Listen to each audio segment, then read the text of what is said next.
Hello and welcome to another episode of Raising the Bar, bringing you success stories of real people in Hong Kong so you can learn about them, get inspired, and continue to raise the bar in your lives. Today we have a topic that is very close to a lot of people's lives, and that is relationships, romantic relationships. So I have here with me Mush Panjwani. He's been married for 28 years, he has 4 children, and he knew at age 15 who he wanted to marry pretty much straight away. And he's got a very successful relationship in my eyes today. This is a topic, once again, as I said, that has been close to the heart of many of my clients and one of the most popular topics I've dealt with in the last 8 years of my career. So welcome, Mush. Thank you very much for having me here, Sonia. Mush, would you share with us, in a nutshell, your story of how you met your wife and how did you know at age 15, when she was 13 years old, that yes, she's the one I want to marry, and you actually manifested that for yourself? Well, I had just finished high school, Sonia. I was 15, and I used to be attached with this family because of my 2 best friends who were her brothers, and I used to spend a lot of time in the family. And I loved the family. And then I saw her one day. And in an instant, I knew she's the one. So in that moment, you just knew this is the person that I'm going to be with for the rest of my life.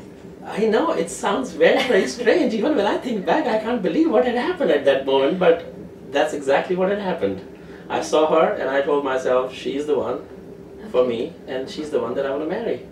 Great. So how did you know? Was it a gut feeling? Was it an instinct? For those people out there who don't know how to tell, how did you know? I really don't know how, and I don't advise people to look at a girl at the age when they're 15 and the girl is 13 and a half to make that decision. Okay. But somehow I just knew the family, I liked her, and I didn't know her, I hadn't talked to her, I just saw her. Yeah. And honestly, there's no science to it. Okay. It was just that gut feel. Okay. And I just knew that she's the one. Okay, great. And from that moment to actually getting married to her, was it a very easy transition? Did it happen, with grace, or did you actually have to work on that? It was not easy at all, of course, because I was 15 years old. So I went and told my parents that they have to go and talk to the parents of this girl that I'm in love with and I'm going to marry. And my parents said, you must be out of your mind, you're only 15. And I said, yeah, but I know, I'm not talking about marriage right now, but you gotta go talk to them. You know how this is in these families, she could have been booked already. Okay. Just go and talk to the parents. Okay. But it's very, very hard. Okay. But I did that finally. Okay. And of course the parents of the girls were very shocked. Okay. And they also said it's too early. Okay. So nothing much happened until a few years later. Okay. And then it was finally what we call baat pakki, and then okay. One thing to the other.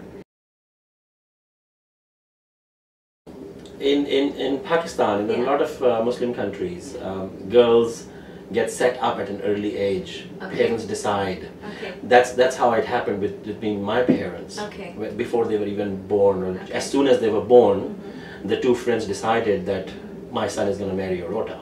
Okay. As soon as they were born. And wow. Sometimes it happens as early as that, sometimes it happens even before they're born. 2 friends decide that if I have a girl and you have a boy, they're going to marry each other. Okay. But of course that's not as common anymore these days, but it's very common for, at least in those days, and I'm talking about 28 years ago, it was very common, and in that particular family, for parents to start worrying about the right match when the girl is about 15 years old. One of the things that I should add, which made it very, very difficult, was that she was from a rich family and I was very, very poor. Okay. So that was the other twist in the story. Yeah. So you had to bridge that gap. Yes, of course. Okay. And so that was one of the reasons, that was one of my biggest inspirations in life, why I had to change my life to make sure that I provide her with all the comforts and luxuries and a good life that she deserved. Okay. And did you set up that whole stage before you got married?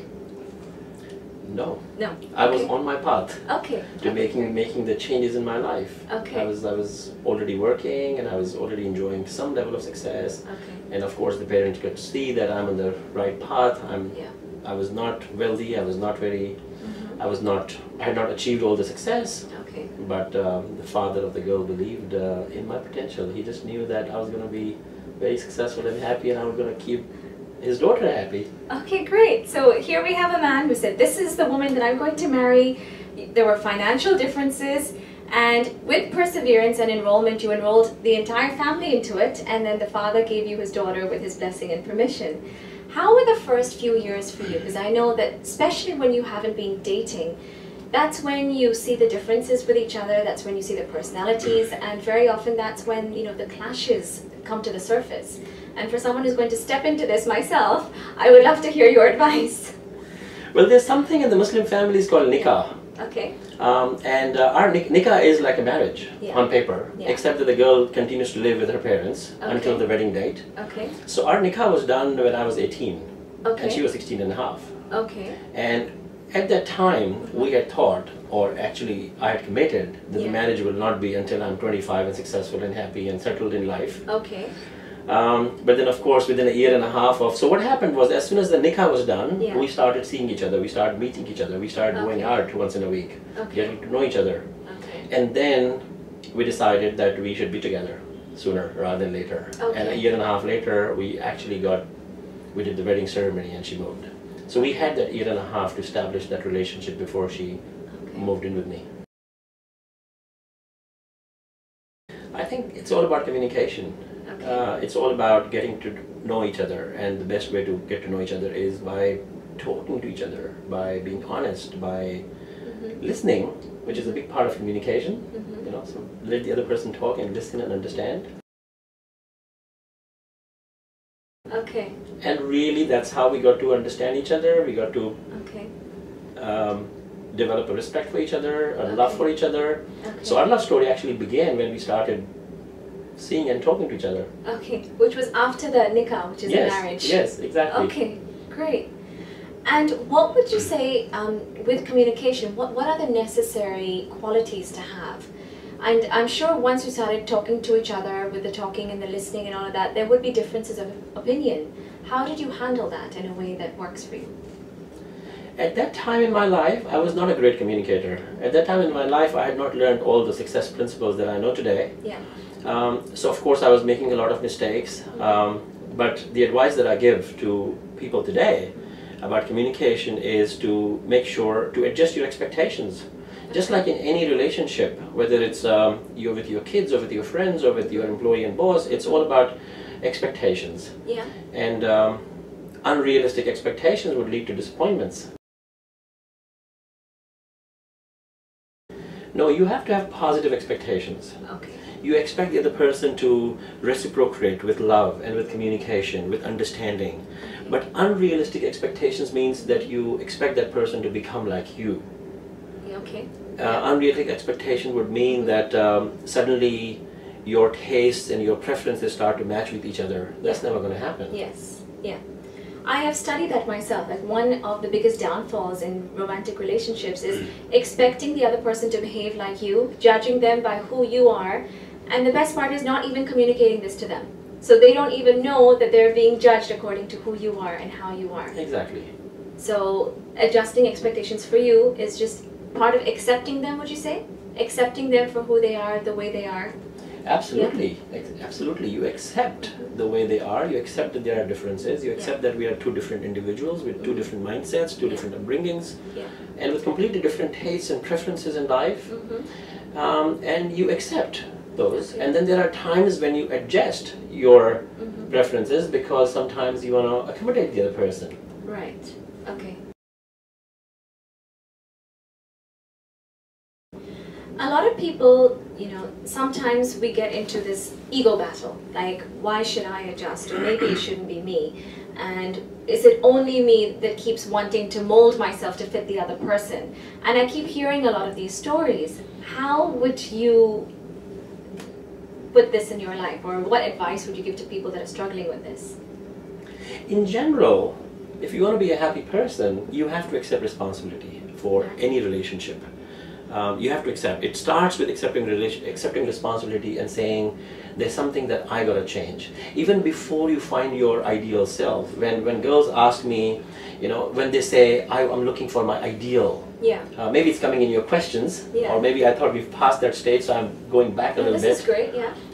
When girls say that I'm looking for the ideal, my Yeah. advice always is that you focus on becoming the ideal person. Yes. That will attract the Yes. ideal partner, rather than going out and looking for that particular ideal person. Okay. So in my mind, it all starts with you. Yeah. And that's a general happiness principle. You want to be a happy person, it all starts with you. You got to be happy with yourself. You got to be accepting responsibility for everything good or bad in your life, and work on yourself. Yeah. And it's so important in relationships, and so particularly in marriage, that when something is not going right, instead of immediately fixing the blame and trying to put the blame on the other person, you accept responsibility. At least that's the starting point, and you say, what could I do differently? I'm sure that as in any other relationships, there must have been challenges in yours too. So when you did come across those challenges and when things were getting a little bit difficult, how did you handle that? I was not a great husband in the first couple of years. Okay. I wish I was. And so I was not being a great husband, which means I was doing certain things which were not helping our relationship. But Salma, my wife, she was so great, the way she handled all of that. Okay. And I think it was because of that, the foundation of absolute love for each other and the absolute commitment for each other. Okay. Which means there was no question, there was no doubt in our mind, or there was not even an option that we could be apart, that we could, which is very often the case in a lot of relationships. They say that if it doesn't work out, then we'll just split. Yeah. And if that option is just not there, then what's the other option? The other option is that you're going to be together. Yeah. And when you said that Salma was so great in those first couple of years of marriage, can you tell us anything that she did or the way of being that made her so great? She would compromise. Okay. I was trying to impose my my ideas on her. I was trying to impose what I expected in my wife in my first couple of years, and I was just being a very typical Pakistani man, I guess. And she compromised, and she accepted all that, and she tried to mold herself. She didn't completely change, but she would try and accommodate as much as possible, and I'm glad she did that, and that just made it all possible. I actually wrote a blog which is 45 tips for a happy marriage, and we wrote that. We wrote that together. I wrote that with help from Salma actually, on my blog, and we wrote that on our 25th wedding anniversary. It was quite popular. I encourage anybody interested to read all those 45 tips. But in a nutshell, they grouped in 3 things. Yes. The first one is communication. Okay. The second one is keeping the romance alive. Okay. And the third one is small things. Okay.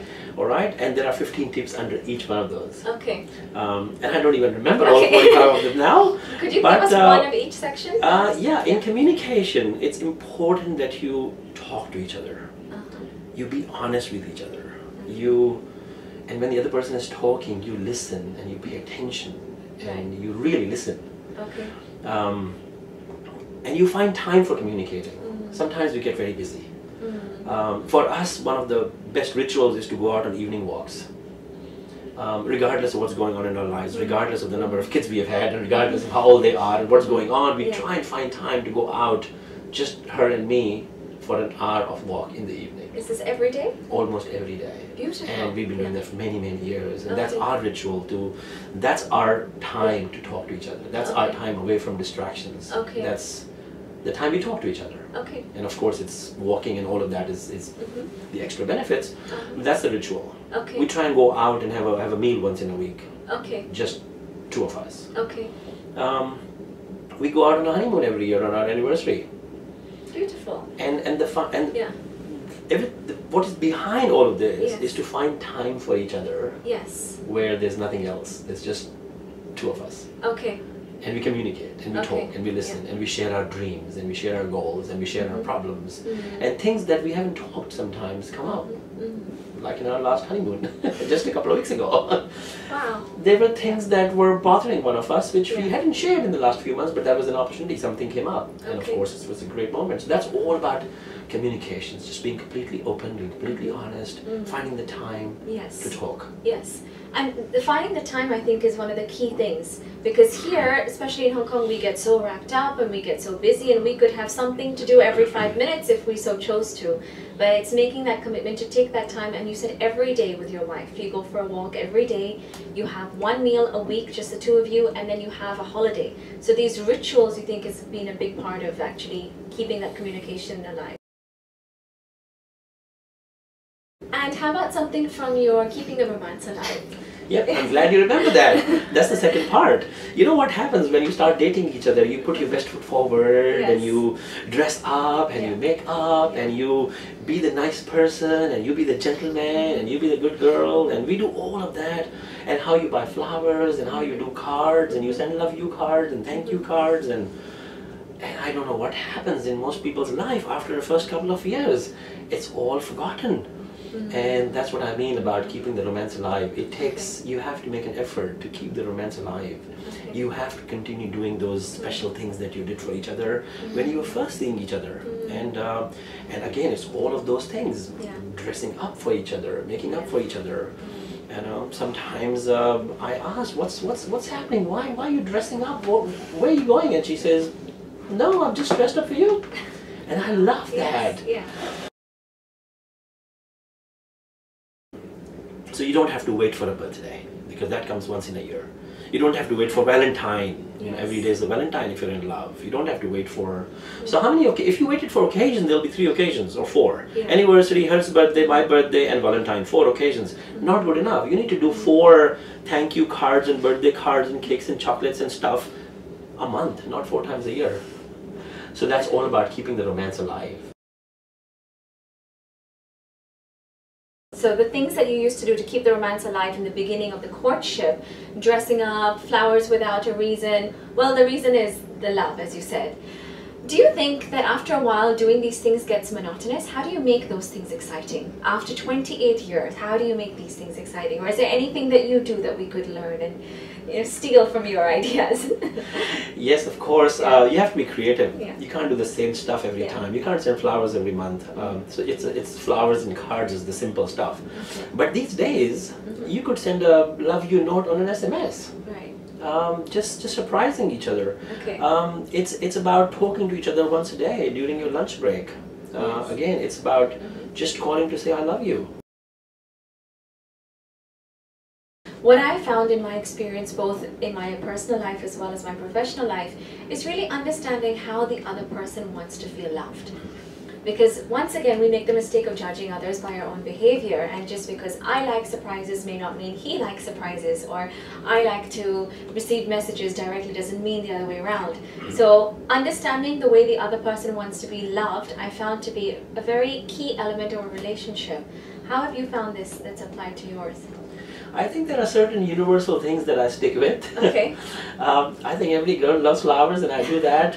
Men love time and attention, and women love time. It's about time and attention, I think. That's the whole message behind it. The thought that you have taken out the time out of your busy life, and you have thought about something, you're planning a surprise. And I think everybody loves surprises, as long as you do it the right way, as long as you don't surprise her with 20 guests that she may or may not like. Everybody loves surprises.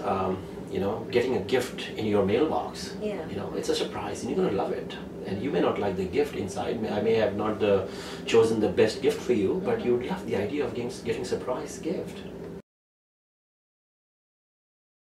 A thank you message, making sure that you call during a lunch hour, at least once a day. When you're away, you call.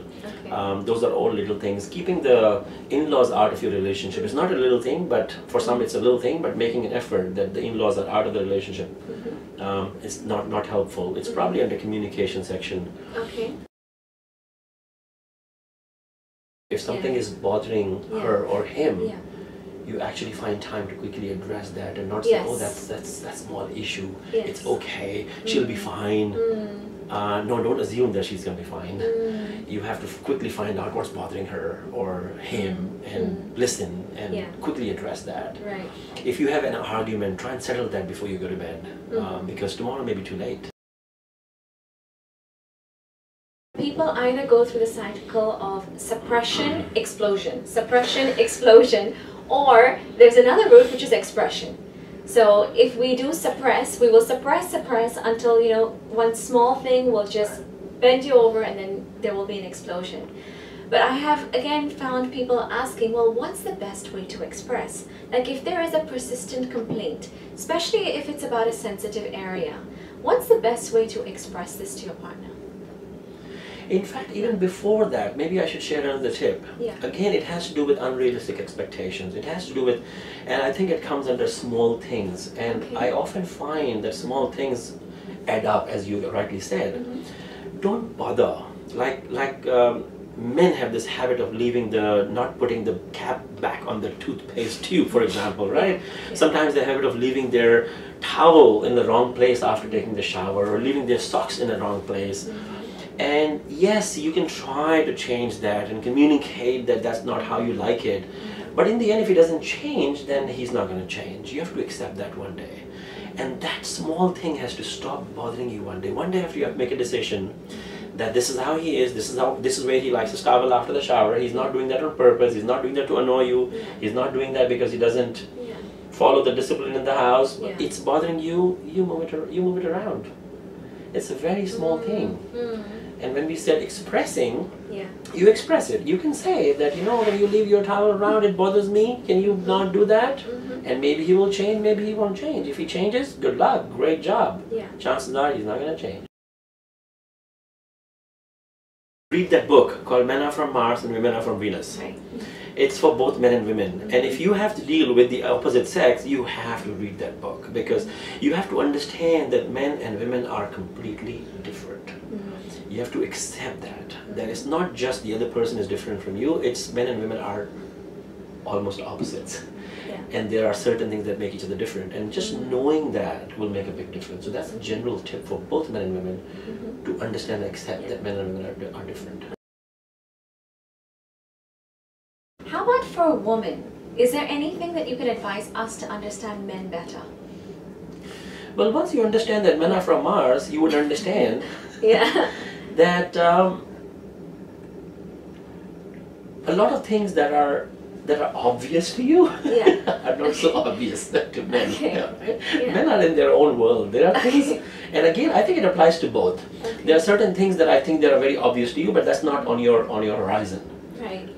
But women are more detailed in general, and they notice everything in detail, and they're so when my wife asks me, not anymore, Yeah. a long time ago, what do you think about my new hairstyle? Yes. Yes. A typical man will have to work hard Yeah. at thinking what has changed in the hairstyle. Chances are that he has absolutely no idea. So to expect that, Yeah. so if he doesn't notice that you've changed your hairstyle, Yeah. it's not because he's not noticing you, he's not looking at you, he doesn't like you anymore. Yeah. It's just how his brain works. Okay. He's probably not even going to notice if you change the color of the entire apartment. Okay. Change the furniture one day, Yeah. and he's probably going to just come and sit on the sofa, and he wouldn't even realize it's a completely new sofa. Yeah. And that might really upset you, but Yeah. that's how Yeah. Yeah. man's brain Yes, works. and I think it's the meaning that we make from it, right? Like many people make that mean he doesn't love me, or he doesn't notice me, or any other interpretation that we make. So it's adjusting those expectations and even the interpretations of that. So thank you, Mush, so much for speaking with us today and showing us how we can energize our romantic relationships so we can continue bringing out the best with each other and continue complementing each other. Thank you so much for being with us.